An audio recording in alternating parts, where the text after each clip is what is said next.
Everybody's at ends with each other already, and it's great fun. You know, we all do it in fun anyway. We don't do it to be mean spirited or anything like that. It's part of being a fan. But I wanted to make a video because I'm excited about this year. I know all Eagles fans are excited about this year. We got a different quarterback. This is the first time in 11 years, almost, that we've had a new quarterback. And I remember the years. I remember, the Bobby Hoying, Rodney Peete, Doug Peterson, Ty Detmer, Coy Detmer. I mean, it's been a lot of bad quarterbacks leading this team. And I know McNabb's gone, and I know it's going to be a learning experience for Cobb. He's not going to just come in and be the best quarterback in the league. He might not ever be the best quarterback in the league, but he's shown that he can run this offense efficiently. He's a good leader.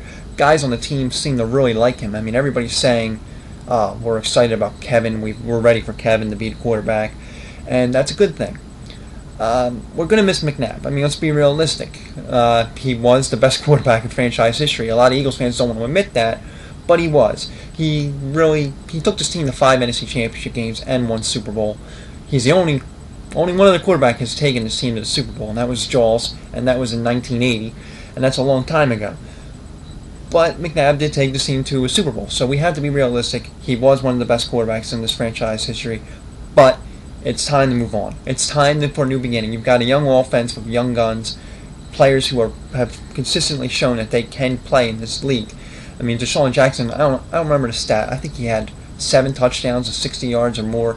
I mean, that's a ridiculous stat.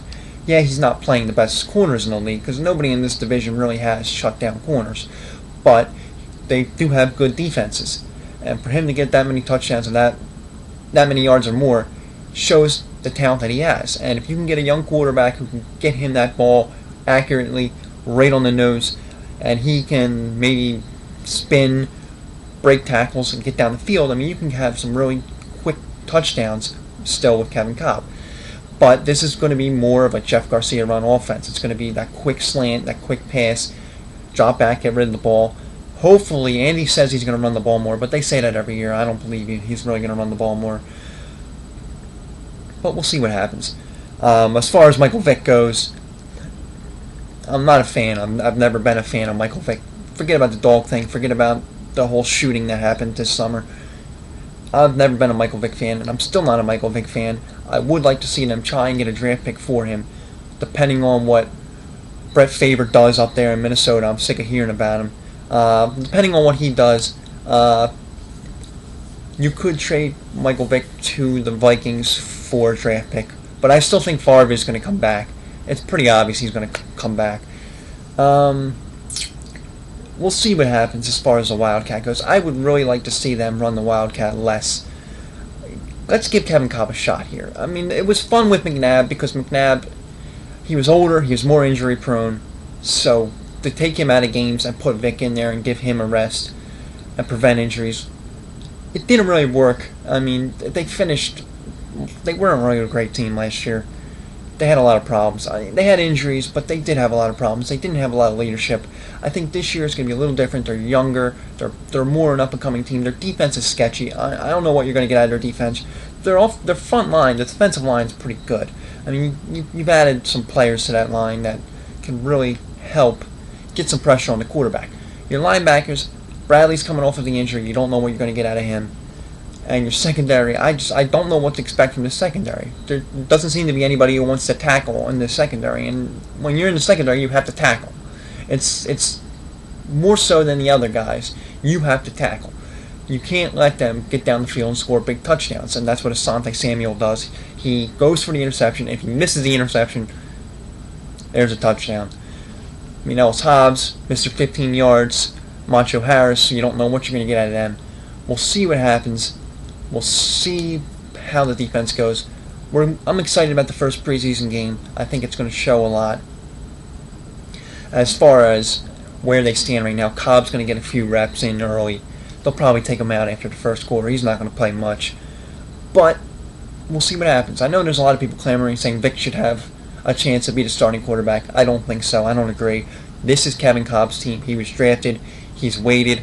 He's been under the tutelage of Donovan McNabb for 3 years, And Andy Reid's had a good track record with quarterbacks. If you look at the quarterbacks that he's brought up, they've all been pretty successful. He was the quarterbacks coach at Green Bay.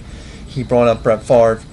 He was coach here. He drafted McNabb. He brought up McNabb. McNabb was a pretty decent quarterback, even though a lot of people aren't going to argue that he was. There's going to be people out there saying he stunk, but he was a pretty good quarterback. And even A.J. Feely, who he brought up, was a good quarterback. So he's had a good history with quarterbacks. So let's hope that this continues. Let's hope that he continues this with Cobb. Give Kevin Cobb a chance to win this game. Take pressure off him. Run the ball more. And we'll see what happens. I'm not expecting much this year. I'll do a breakdown of the season later as the season gets closer. I still think at best 10-6. At best 10-6. 9-7 is more realistic. They may slip in as a wild card, but I do think that this is not really a rebuilding year, but a regrowth. They need to get this offense together, let the offense gel. Hopefully, Jamal Jackson will come back and be the center that they want him to be. But I do think that right now, it's not going to be their year. It's going to be one of those frustrating years where they're going to look bad at times, but then they're going to look great at times. And I don't think that they're going to be the team to beat in this division. I do think, I hate to say it because I hate the team with a passion, but I do think the Cowboys are the team to beat in this division. But it's not going to be for long. I do think the Eagles are going to start coming back. They're going to have what they had a few years ago when they were year in, year out the team to beat. As far as trash talking goes, Blue Star Shock Troopers already kick-started the Cowboys trash talk, saying how John Kenton is a better quarterback than Kevin Cobb. Kevin Cobb has only started 2 games. We don't know what he is yet, so you can't say somebody's better than him yet until he's played a bigger, had more games under his belt. So, as far as trash talking goes, I don't really want to start that yet. We'll start that when the season begins, but we'll see. We'll see if Blue Star Shock Troopers right. Calling Eagles fans cockroaches is laughable, because Cowboys fans are the biggest cockroaches you'll ever meet. At least up here they are. I don't know what they're like in Dallas. I don't live in Dallas, but we'll see what happens this year. We got a good team. A team that's up and coming. So we'll see what happens. As always, subscribe if you haven't. And if you have anything you want me to talk about, just leave a comment. Let me know. And I'll catch you guys later. Go Eagles.